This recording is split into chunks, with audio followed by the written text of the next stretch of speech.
Neuroscientists point out that the prefrontal cortex, the region responsible for planning and making conscious decisions, becomes literally overloaded when the limbic system sends stress signals.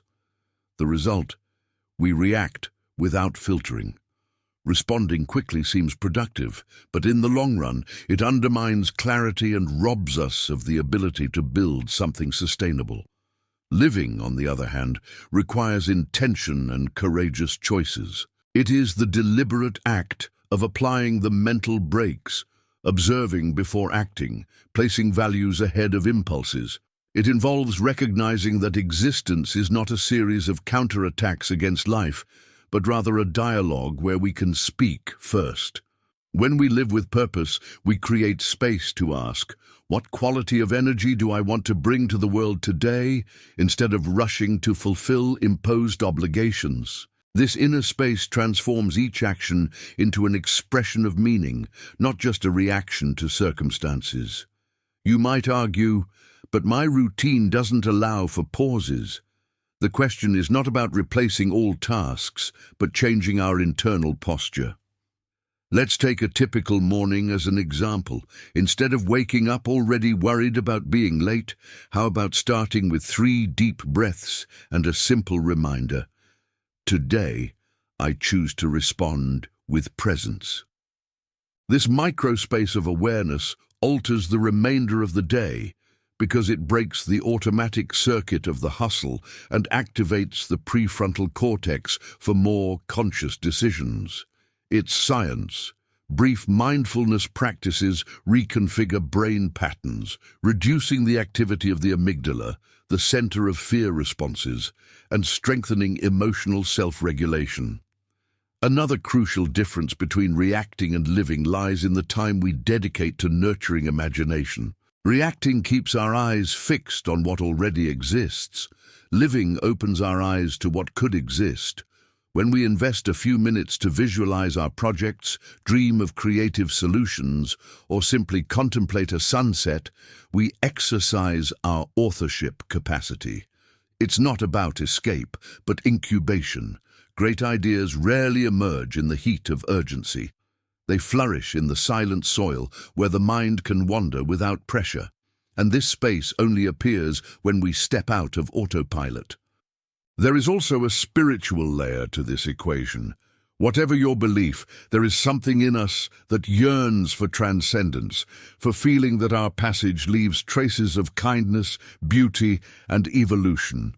When we only rush to respond to external demands, we feed a horizontal existence. By living intentionally, we expand the vertical dimension, connecting to something greater than the sum of daily obligations. This doesn't require grand acts. It can begin with a simple gesture, like truly listening to someone or writing a line of gratitude at the day's end. These are decisions that, when combined, align our story with an invisible thread of purpose. However, shifting from a reactive mode to a creative one doesn't happen overnight. It's like strengthening an atrophied muscle. It requires constant training. I suggest 3 simple yet transformative practices. First, establish conscious pauses every 2 hours. Close your eyes, breathe, and notice your body. It may seem trivial, but this ritual deactivates the urgency state and returns the helm of your mind to the present moment. Second, adopt the reverse scheduling technique. Instead of cramming the calendar and fitting life between tasks, set non-negotiable blocks of life, time for reading, exercise, connecting with others, and allow work to revolve around that. By protecting what nurtures you, you ensure that your identity doesn't blend into the avalanche of demands. Third, practice authentic yeses and liberating noes. Saying no to invitations that contradict your values is not selfishness, it's clarity. And passionately saying yes to a few vital things is worth more than collecting lukewarm yeses that become burdens. We might think that living purposefully is only possible in ideal environments. However, the most inspiring stories come from those who dared to choose a full life under adverse conditions. Think of Nelson Mandela, who, even while imprisoned, decided to transform bitterness into dialogue, or Malala Yousafzai, who used her voice amid danger to advocate for education. They had no control over the context, but they mastered their internal responses. This freedom isn't just the privilege of heroes, it resides in each of us. Try something different today. Before unlocking your phone or opening the first social media app, pause for a few seconds and honestly ask yourself, does this bring me closer to or further away from what truly matters to me? If the answer is further away, try to postpone it, not as an act of deprivation, but as an act of self-care. When receiving criticism, breathe deeply 3 times, with intention. Use that interval not to plan a defense, but to remind yourself that your worth is not up for debate. Choose words that build rather than retaliate.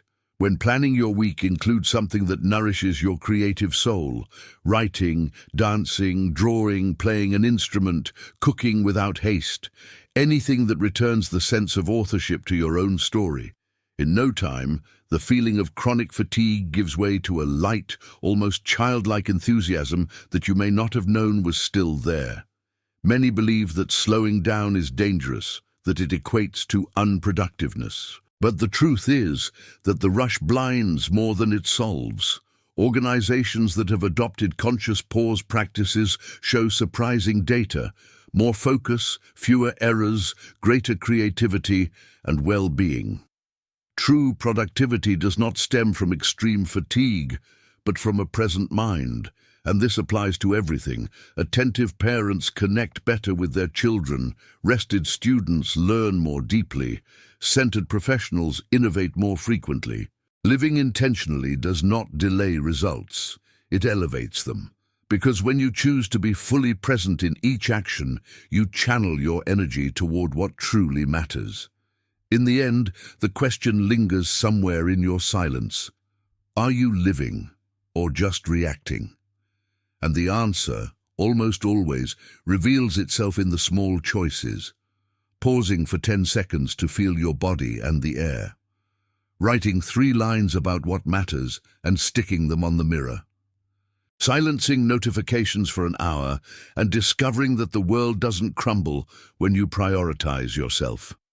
It is these micro-decisions that build the house of presence, and it is in this house that life truly resides. And when you, in the future, revisit this day, you might smile serenely and say, "Today, I lived." Not because everything went perfectly, perfection is a trap disguised as a goal, but because, amidst the chaos, you remembered who you wanted to be. You breathed before reacting. You listened before rebutting. You created before consuming. You planted before demanding a harvest. Today, you lived with intention, with art, with courage. The life worth living is not the one that automatically responds to stimuli, but the one that listens, feels, chooses, and composes. Each choice is a note in the unique song that is your existence. So whenever you can, repeat to yourself, "I am not a hostage to stimuli. I am the author of my path." Because that is what it truly means to be alive. Have you ever noticed how days can turn into a whirlwind of impulses that demand immediate responses? The alarm clock rings, social media signals notifications, emails alert us to urgent demands, traffic tests our patience, and an overloaded schedule insists on speed. And there we are, rushing to extinguish fires, trying to balance invisible plates, responding to everything with a hurry that barely allows us to breathe. When night falls, all that remains is fatigue and the uncomfortable feeling that almost nothing we did truly represented who we are or what we want. This is not an existence programmed to thrive. It is a routine of reactivity, a constant state of alertness that keeps us busy but rarely fulfilled. Reacting, in essence, is automatic. Our brains have been shaped, for the most part, to ensure survival, recognizing threats, fleeing danger, seeking quick gratification. The problem arises when this instinctual behavior, essential in millennia past, takes absolute control in a century where the abundance of stimuli requires discernment. Each time we allow the anxiety of needing to resolve something quickly to speak louder, we reinforce neural pathways of urgency and fear.